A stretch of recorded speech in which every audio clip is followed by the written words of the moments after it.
నేటిదిన వాక్య ధ్యానం కొరకు 92వ కీర్తన 13వ చరణంలో రాయబడిన వాక్యాన్ని చదువుకుందాం. యెహోవా మందిరములో నాటబడిన వారై వారు మన దేవుని ఆవరణములలో వర్ధిల్లుదురు. చదవబడిన ఈ వాక్య భాగంలోని దీవెన నా ప్రియులకు మీరందరూ పొందుదురుగాక.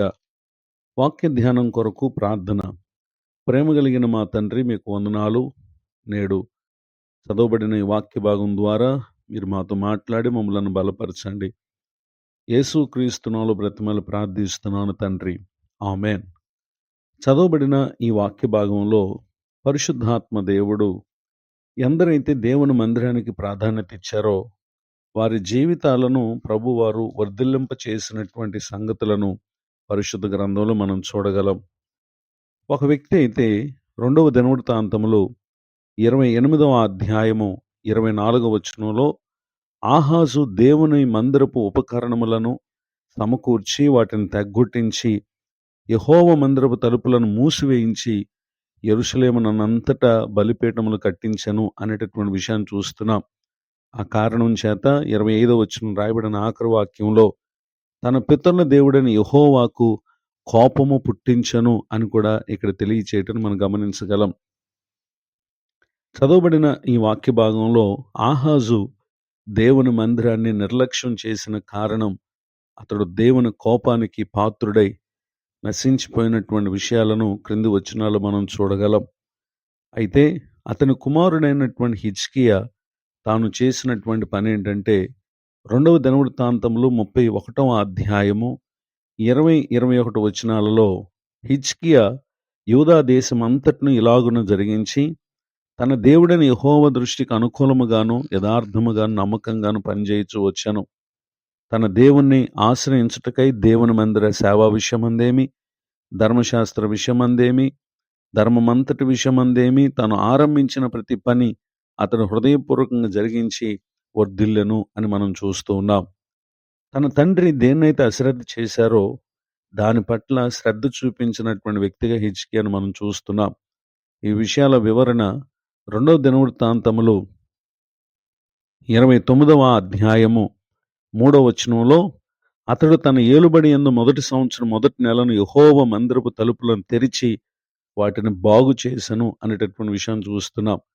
20వ వచనం మొదలుకొని 36వ వచనం వరకు దేవుని మందిరములో జరగవలసినటువంటి నియమములను క్రమములను అతడు జరిగించినటువంటి విషయాన్ని ఇక్కడ మనం చూస్తున్నాం. ఆ కారణాన్ని బట్టి హిజ్కియాను ప్రభువారు వర్ధిల్ల చేశారు. ఈ మాటలు వింటున్న ప్రియ సహోదరి సహోదరులు, దేవుని సన్నిధిని గూర్చి మీ మనసు ఆహాజు మందిరపు తలుపులను ముగించినట్లుగా మీ ఆలోచనలు, మీ తలంపులు ఏమాత్రం దేవుని సన్నిధి మీద లేకుండా అవి మూయబడిన స్థితిలో ఉన్నాయా? దేవుని సన్నిధి విషయంలో ఆసక్తి లేని మనసు మీ దగ్గర ఉందా? దేవుని మందిరానికి వెళ్ళవలసినటువంటి మీరు ఇహలోక సంబంధమైనటువంటి వ్యవహారాల్లో ఆ దినమును ఆ సమయాన్ని పాడు చేస్తున్నారా? అయితే మీరు కూడా ఆహాజు వంటి వ్యక్తులే. అయితే ఆహాజు మీదకు వచ్చినటువంటి ఆ కోపము తన నాశనానికి కారణమైంది గనుక తన కుమారుడైన హిజ్కియా ఏ విధముగా మందిరపు తలుపులను తెరిపించి బాగు చేసి ప్రభు అనుగ్రహించినటువంటి ఆధిక్యతను పొందాడో నేడైనా విన్న ఈ వాక్యం ద్వారా మీ మనసు మార్చుకుని మీ హృదయాలలో దేవుని సన్నిధి, దేవుని మందిరము, దేవుని సేవకులు, సహోదరి సహోదరులతో సహవాసము, దైవవాక్య ధ్యానము, సాక్ష్యములు, దేవుని గూర్చిన స్తుతులు, ప్రార్థన ఇటువంటి వాటన్నిటి మీద మీరు మనసు పెడితే నిశ్చయముగా నశించిపోవలసినటువంటి స్థితి నుండి ప్రభు మిమ్మలను వర్ధిల్లేటటువంటి వారిలో ఒకరిగా చేస్తారు. ఇటు దీవెనకు నా ప్రియులకు మీరు పాత్రులు కావాలని కోరుతూ ఈ మాటలు ముగిస్తూ ఉన్నాను. ప్రార్థన. కృపగలిగిన మా తండ్రి, మీకు వందనాలు. నేడు చదవబడిన ఈ వాక్య భాగం ద్వారా నీ మందిరాన్ని మేము ఏ విధంగా ప్రేమించవలెనో దాని ద్వారా కలుగు దీవెనల గురించి నేడు మీరు మాతో మాట్లాడి బలపరిచినందుకు స్తోత్రం. దైవజనులను, వారి కుటుంబాన్ని, సేవా పరిచయం దీవించండి. మరొక నూతన సంవత్సర దయాకిరీటను పొందిన మా ప్రియులను ఆశీర్వదించండి. మిమ్మలను ప్రేమించడం ద్వారా, మీ సన్నిధిని ప్రేమించడం ద్వారా కలిగే ప్రతి దీవెన మా ప్రియులు తమ జీవిత దినాల్లో పొంది నీ నామానికి మహిమ తెచ్చేవారుగా మేము ఉండునట్లుగా సహాయం చేయమని యేసుక్రీస్తు నామములో ప్రార్థిస్తున్నాను తండ్రి, ఆమేన్. తండ్రి, కుమార, పరిశుద్ధాత్మ దేవుడితోడు నడిపించునుగాక, ఆమేన్.